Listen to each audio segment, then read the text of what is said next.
सभी बेरोजगार लोगों को नमस्कार। कोई पढ़ाई लिखाई पर बात होगी नहीं, क्योंकि पढ़ाई लिखाई करने से कोई फायदा है नहीं। पढ़ाई लिखाई करा के ही क्या करेंगे जब आपको रोजी रोटी हो ही नहीं सकता आपके पढ़ाई लिखाई से। समस्या इस बात की है हमारे देश में कि मोदी जी केवल अपने मन की बात करते हैं। कभी इस जनता के भी मन की बात सुन लिया कीजिए। बहुत बार मन की बात हम लोग सुन चुके हैं, परेशान हो गए हैं। भैया बेरोजगारी इतनी बड़ी हो गई है, इतनी बड़ी हो गई, इतनी ज़्यादा बेरोजगारी हो गई है कि जरा सोच के देखिए कि एक पढ़ा लिखा व्यक्ति जो ग्रुप डी के लिए, जो कि बीएससी कर चुका है, बीए कर चुका है, एमए कर चुका है, पीएचडी कर चुका है, ग्रुप डी के लिए फॉर्म भरता है और 2.5 करोड़ विद्यार्थी फॉर्म भरता है। भैया सोचने वाली बात है। मोदी जी 2.5 करोड़ जनसंख्या युवाओं का कम नहीं होता है। 2.5 करोड़ है तो उसके माँ बाप भी जोड़ लीजिए, भाई बहन जोड़ लीजिए, और वो युवा है तो उस पर उसके परिवार का निगाह टिका हुआ है, उससे एक आस जुड़ा हुआ है उस परिवार का। प्लीज आपसे हाथ जोड़कर विनती है हमारी। अब कहिएगा कि आप पगला काहे गया है। लोग कहेंगे, कुछ नेता लोग, देखो हमारा कोई पार्टी या पॉलिटिक्स से कोई मतलब नहीं है। जैसा बीजेपी वैसा ही कांग्रेस, वैसा ही आरजेडी, वैसा ही जदयू, सबका हाल वही है। अगर कांग्रेस का हाल बेकार नहीं होता तो बीजेपी नहीं आता, और आरजेडी का बुरा हाल नहीं होता तो जदयू नहीं आता। सबका यही समस्या है। मुझे किसी पार्टी से मतलब नहीं है, लेकिन मुझे अपने आदरणीय प्रधानमंत्री नरेंद्र मोदी जी से मतलब है। ये छात्र ने आपको बनाया है, ये छात्र ने आपको जिताया है, और केवल आपको अपने मन की बात करने के लिए प्रधानमंत्री नहीं बनाया था।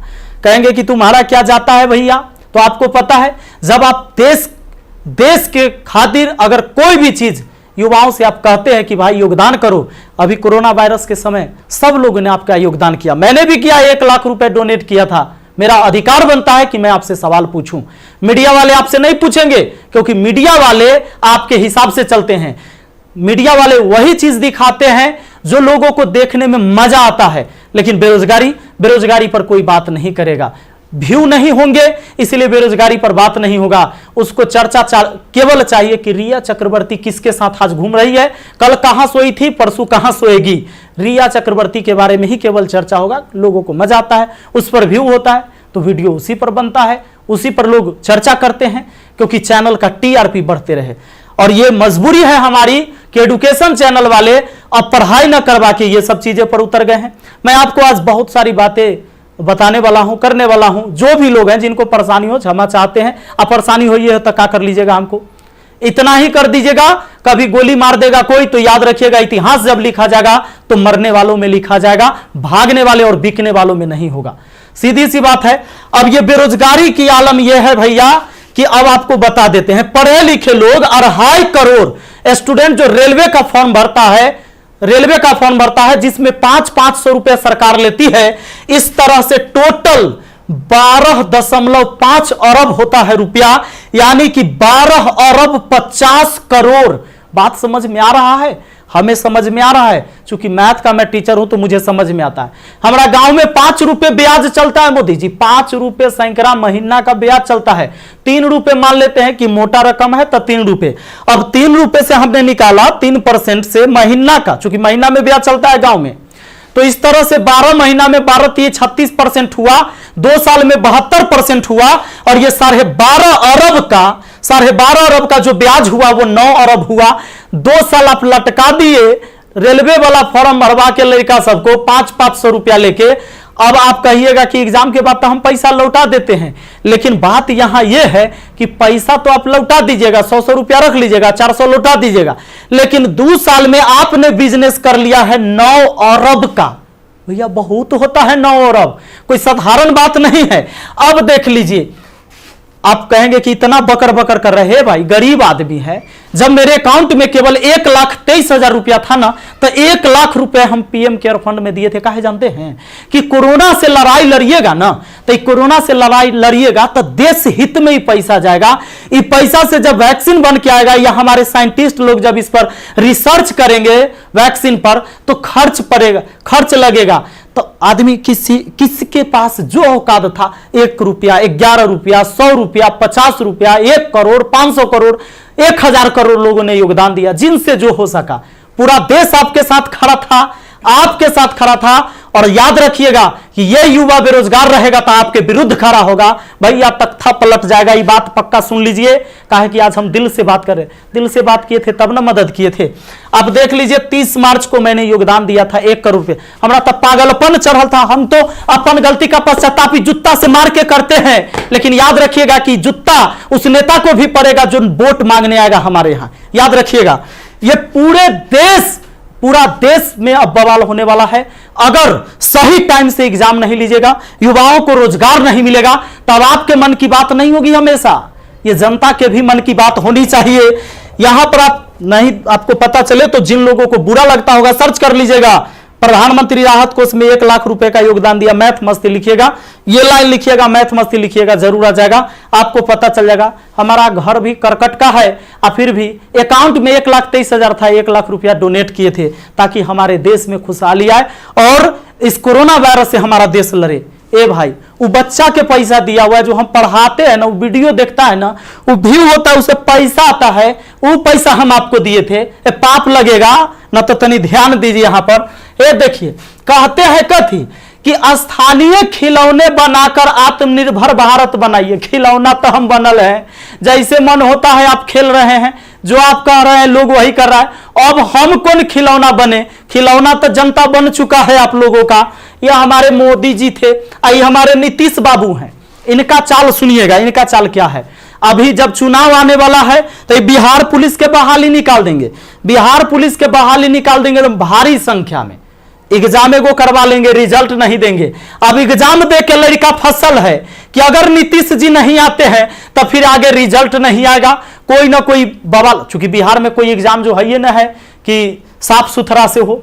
आप देख रहे हैं बिहार एसएससी का एग्जाम कितना साल में हुआ है, आदमी बूढ़ा गया, जवानी में दिया था एग्जाम और रिजल्ट आते थे बूढ़ा जाएगा। अब चूंकि बिहार में एग्जाम ऐसी होता है, तो ये क्या होगा कि रिजल्ट होगा चुनाव के बाद, मजबूरन फिर नीतीश कुमार जी को चुनेंगे, शिक्षक के बहाली आ जाएगा, बिहार पुलिस के बहाली आ जाएगा, सारे बहाली, दरोगा सब के बहाली आएगा। ये कब होगा? चुनाव के टाइम में भैया। तो नीतीश जी का जो ये था, इसमें इन्होंने कहा कि नल जल का रख रखाव करने के लिए वार्डों को 2-2 हजार रुपया मिलेगा। हे प्रभु, ये 2-2 हजार कहला दे रहे हैं, नल जल के दशा दिखा दें। 33,000 करोड़, 33,000 करोड़ रुपया आपने बिहार में नल जल पर खर्चा कर दिया। आज आपको असलियत हम दिखाते हैं, इस वीडियो में देखिएगा आप लोग जरूर। इस वीडियो को इतना शेयर करिएगा कि मुख्यमंत्री से लेकर प्रधानमंत्री तक पहुंचना चाहिए, बिल्कुल पहुंचना चाहिए कि हमारे जहां से हम हैं वहां की स्थिति आपको दिखा देते हैं कि नल जल का स्थिति क्या है।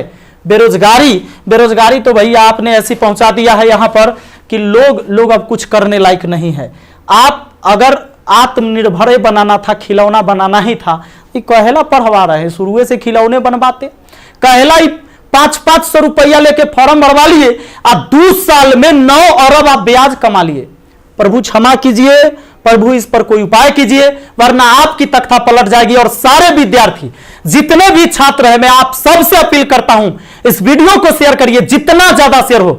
और सारे एजुकेशन चैनल वाले जितने भी, चूंकि आपके मीडिया नहीं दिखाएगा, विद्यार्थी का दर्द कोई नहीं समझ पा रहा है, वो वही चीज दिखाएगा जो सरकार चाहती है। हमारे सारे भाई बंधु जितने भी वाईफाई स्टडी एग्जामपुर है, अभिनव शर्मा है, राकेश यादव सर है, जितने भी लोग हैं जो भी वीडियो बना रहे हैं बहुत अच्छा कर रहे हैं, सभी को हाथ जोड़कर तहे दिल से मैं धन्यवाद देना चाहूंगा।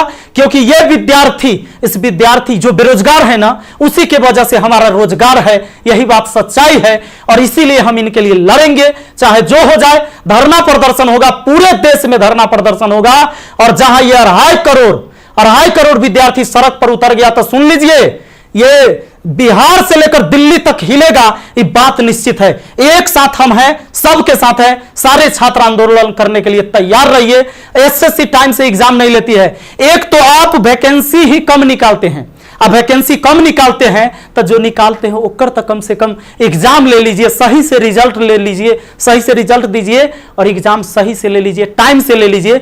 एक शेड्यूल बना दीजिए, जैसे मैट्रिक का एग्जाम होता है, 12th का एग्जाम होता है कि इस महीने में होगा, इस महीने में रिजल्ट होगा। उसी तरह एसएससी का भी एग्जाम होना चाहिए, रेलवे का भी एग्जाम होना चाहिए। आपको जितने सीट पर लेना है, लेकिन इसका एक टाइम फिक्स होना चाहिए। कितने इस महीने में एग्जाम होगा, इस महीने में रिजल्ट आएगा, इस महीने तक ज्वाइनिंग होगा, ताकि अंधेरे में लोग ना जिए।